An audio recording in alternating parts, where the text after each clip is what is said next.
కాశ్మీర్‌లోని కుల్గామ్‌లో వలస కూలీలను పట్టుకుని, "మీ మతం ఏంటి? నీ పేరేంటి?" అని అడిగి, "నీ మతం ఏంటి?" అని అడిగి, హిందువులు అయితే చంపేసినటువంటి ఘటన ఏదైతే ఉందో, బీహార్ నుంచి వచ్చి అక్కడ పనులు చేసుకుంటున్న వాళ్ళని చంపేసినటువంటి ఘటనకి కారకుడిని గుర్తించారు. లతీఫ్ భట్ అనేవాడే ఈ ఘాతుకానికి పాల్పడ్డారని గుర్తించారు. ఫస్ట్ పర్టిక్యులర్‌గా ఇతను ఆ ఇద్దరు హిందూ వర్కర్‌లను చంపడానికి ముందు, "నీ మతం ఏంటి?" అని అడిగాడు. వాళ్ళు హిందూ అని చెప్పిన తర్వాతన వాళ్ళకి ఆహ్, మంచినీళ్ళు కూడా అందనీయకుండా కాళ్ళతో తన్నేసి మరి వాళ్ళని హింసించి మరీ చంపాడన్నటువంటి విషయం తేలింది. ఆ త వాళ్ళని దారుణంగా హింసించి చంపాడన్నటువంటి విషయం తేలింది.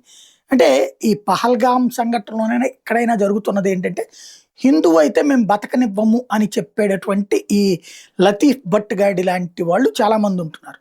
వీళ్ళని కనుక మనం ఎలిమినేట్ చేయకపోతే, ఈ ఆలోచనని ఎరాడికేట్ చేయకపోతే గనక దేశానికి ప్రమాదం, హిందుత్వానికి ప్రమాదం.